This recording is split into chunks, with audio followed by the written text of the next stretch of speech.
오늘은 가난함으로 우리를 부유하게 하려 오신 예수님의 계시라는 제목을 가지고 오늘 성탄절 메시지를 선포하겠습니다. 예수님의 탄생이 우리 모두에게 감사의 절정의 경배를 드리는 것이 선물이 무엇인지 알고 드릴 때 우리 모두의 믿음의 표적이 되게 될 것입니다. 이 천군과 그의 천사들과 함께 하나님께 찬송하길, 지극히 높은 곳에서는 하나님께 영광이요, 또 땅에서는 하나님이 기뻐하시는 사람들 중에 평화로다 하니라 하는 이 역사가 우리의 심령에, 우리의 가정에, 우리가 하는 모든 일터에서, 또 사역에서, 또 우리 교회의 모든 조직에서 이런 예수 그리스도의 탄생의 의미의 권능이 일어나야 될 줄로 믿습니다. 그렇다면 이 권능의 의미는 바로 십자가의 대속과 부활의 영생과 또 재림을 통한 하나님의 나라의 완성을 노래하는 것으로서 이 언약이 우리 안에 일어났음을 기념하고, 또 이것이 앞으로 성탄절을 기념하면서 이것이 완성될 것을 감사 예배로 드려야 함을 우리에게 선포하고 있는 것입니다. 그래서 누가복음 2장 11절에서 12절에 오늘 다윗의 동네에 너희를 위하여 구주가 나섰으니 곧 그리스도 주시니라. 너희가 가서 강보에 쌓여 구유에 누워있는 아기를 보리니 이것이 너희에게 표적이니라 하더니 아멘. 오늘 우리가 성탄절을 이렇게 와서 하나님을 경배하고 또 예배하고 찬양하고 또 메리 크리스마스라고 인사하는 이것이 또한 우리의 믿음의 표적이라는 거죠. 그래서 언제나 우리는 이 목동들이 달려오고 동방박사들이 달려오고 천사들이 화답하고 천군이 찬송을 부르고 온 천하의 사람들이 몰려들고 또 이 역사를 회방하고 죽이고 또 무너뜨리려고 하는 수많은 악한 세력들이 몰려드는 치열한 영적 전투의 현장이 이 성탄절이에요. 이것은 구원의 표요, 믿음의 표요, 소망의 표요, 사랑의 표요, 또 우리가 앞으로 축복을 받을 거냐 못 받을 거냐 하는 아주 중요한 천국 열쇠의 신앙 고백이기도 해요. 그러니까 이것을 하려고 하는 편이 있고 이것을 못하게 하려는 편이 있어요. 그러니까 얼마나 치열한 전쟁이 일어나겠어요. 예수님의 탄생의 현장에도 이 치열한 전쟁이 있었어요. 그래서 엄청난 어린아이들이 죽어나갔고 또 그 중에서 이 예수 그리스도를 보호하고 또 예수 그리스도의 이 역사를 이루려는 하나님의 천군 천사들과 또 하나님의 선한 사람들과 또 성령의 사람들의 희생과 또 십자가의 짐과 또 스스로 당하는 고난의 모든 것들이 어울려져 가지고 이 전쟁에서 승리했기에 오늘 우리가 이에게 있듯이, 그러나 우리가 또한 믿음으로 이 치열한 전쟁을 해야 되는데, 우리가 알아야 될 것은 예수님께서 이미 다 이루었고 너희가 세상에서 환난을 당하나 강하고 담대하라, 내가 세상을 이겼노라. 이미 이긴 승리의 역사라는 거죠. 그런데 우리는 자꾸 속아 넘어가는 거예요. 그리고 세상에 붙들리고 또 매이고 이래가지고 우리는 이 어둠의 세력에 매여가지고 우리가 속아서 이 승리의 나팔을 불고 이 승리의 여호와 리스의 깃발을 흔들지 못하는 거죠. 여러분, 옛날에는 성탄절이 되면 1년에 한 번 교회 나온 사람도 다 나오는 절기입니다. 성탄절이야? 가야지. 그런데 지금은 정말 물과 성령으로 거듭나지 않고 또 세상의 그 어떠한 매임의 줄도 끊어내고 또 정말 내가 내 삶 속에서 우리 주 예수 그리스도가 내 길이요 진리요 생명이라고, 그리고 정말 우리 주 예수 그리스도가 아니면 내 인생의 의미와 가치가 없다, 나는 이제 구원받지 못할지도 몰라, 나는 두려움과 떨림으로 천국의 순례길을 가는 사람만이 오늘 이 시간에 이 발걸음을 굳게, 믿음을 굳게 해서 옮기는 것을 보게 되는 겁니다. 그리고 그 중에서도 근신하여 깨어있는 사람만이 메리 크리스마스, 오직 예수 그리스도를 경배하며 찬양하는 역사가 일어나게 된다는 것이죠. 오늘 첫 번째로 성탄절의 천군과 그의 천사들을 통한 계시에 대해서 말씀을 나누고자 합니다. 누가복음 2장 13절 14절에 호련히 수많은 천군이 그 천사들과 함께 하나님을 찬송하여 이르되 지극히 높은 곳에서는 하나님께 영광이요 땅에서는 하나님이 기뻐하신 사람들 중에 평화로다 하니라. 아멘. 첫째로 땅에서는 하나님이 기뻐하신 사람들 중에 평화를 위한 성탄절의 계시가 있다는 것입니다. 이 땅에 사는 동안에 하나님을 기뻐하는 한 사람들에게 임재하신 평강의 왕으로 임재할 것의 계시라는 거예요. 우리가 이 땅에 살 동안에 어떤 신앙 고백과 믿음의 삶이 하나님을 기쁘게 할까요?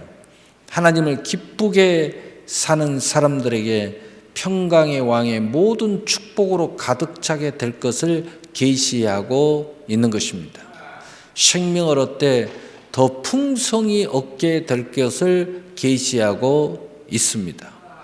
그래서 요한복음 10장 10절에 내가 온 것은 양으로 생명을 얻되 더 풍성한 열매를 얻게 하려 하심이라고 예수님 스스로 말씀하고 계신 것입니다. 또한 시편 37편 4절에 또 여호와를 기뻐하라 그가 내 마음의 소원을 내게 이루어 주시리로다. 아멘. 우리가 성탄절에 이렇게 기뻐하면서 메리 크리스마스, 그분을 오직 경배하고 또 그 은혜의 선물을 서로 나눌 때에 오늘 우리의 소원이 다 이루어지는 언약의 약속이 있다는 것입니다. 두 번째로 지극히 높은 곳에서는 하나님께 영광을 위한 성탄절의 계시라는 것입니다.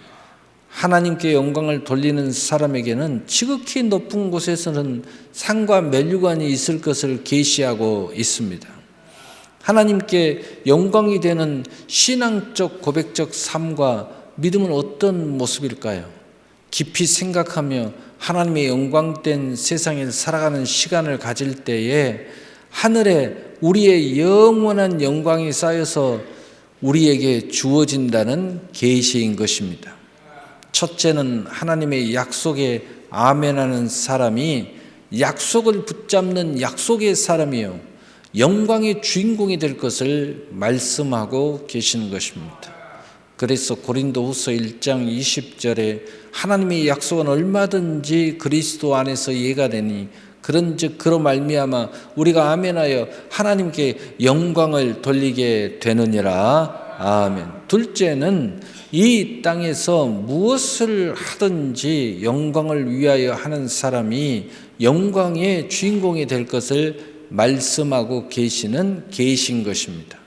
그래서 고린도전서 10장 31절에 그런즉 너희는 먹든지 마시든지 무엇을 하든지 다 하나님의 영광을 위하여 하라라고 말씀하고 있는 것입니다. 자, 우리가 더 나가서 두 번째로 가난함으로 우리를 부유하게 하시어 오신 예수님의 계시에 대해서 알아보겠습니다. 고린도후서 8장 9절에 우리 주 예수 그리스도의 은혜를 너희가 알거니와 부요하신 이로써 너희를 위하여 가난하게 되심은 그의 가난함으로 말미암아 너희를 부요하게 하려 하심이라. 아멘. 첫 번째로 마국간의 구유에서 경배를 받으신 아기 예수의 모습 속에 있는 계시가 그 계시가 들어있는 것입니다.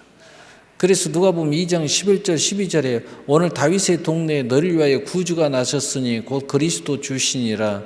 너희가 가서 강보에 쌓여 구유에 누여 있는 아기를 보리니 이것이 너희에게 표적이니라 하더니 아멘. 가난함으로 오신 예수님의 은혜는 말구에 누여 있는 아기 예수를 경배하는 믿음의 표적을 가진 사람들에게 부요하게 하시는 예수님의 은혜의 축복을 주시겠다는 계신 것입니다. 냄새나는 곳, 더러운 곳에서 경배할 수 있어야 된다는 뜻입니다.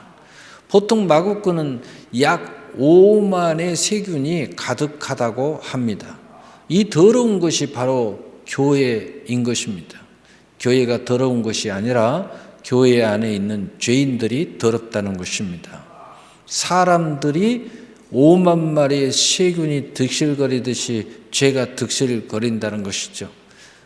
거룩한 예루살렘이 아니라 베들레헴 곧 오직 하나님의 약속이 있는 낮은 곳이요, 더럽고 취약한 사람들이 가득한 곳이요, 어울릴 수 없는 죄인들이 가득한 곳이어서 그럼에도 불구하고 이곳에서 오직 여호와를 바라보면서 오직 예수 그리스도를 바라보면서 메리 크리스마스의 경배, 신령과 진정으로 예배할 수 있는 사람이 될 수 있어야 한다는 계신 것입니다.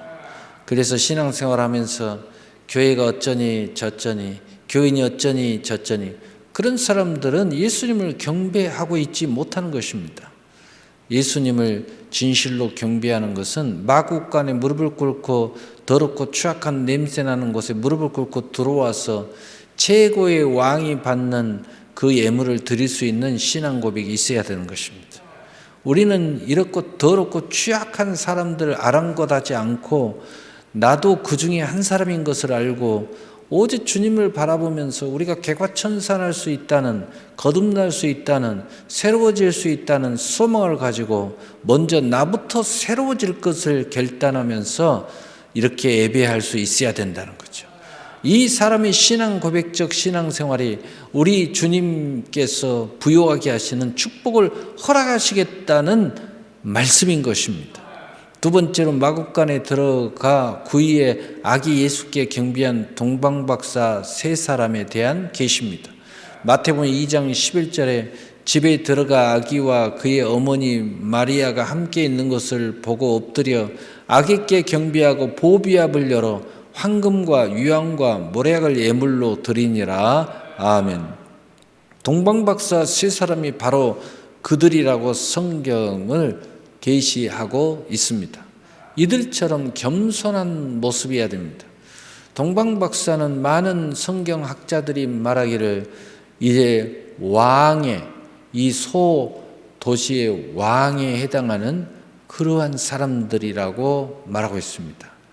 그런데 우리 한국 성경에는 동방박사라고 표현하고 있는데 바로 이들은 어마어마한 권세를 가졌고 능력을 가졌고 지식을 가졌고 별을 통해서 예수 그리스도의 계시를 받을 수 있는 엄청난 지혜와 명철을 가지고 있는 사람들이에요. 굉장히 하이클래스의 이러한 지식적인 층을 이야기하는 거죠. 그런데 이 사람들이 자기에게 이 황금과 유황과 모략은 큰 대왕, 왕을 배울 때 당시에 드리는 예물입니다.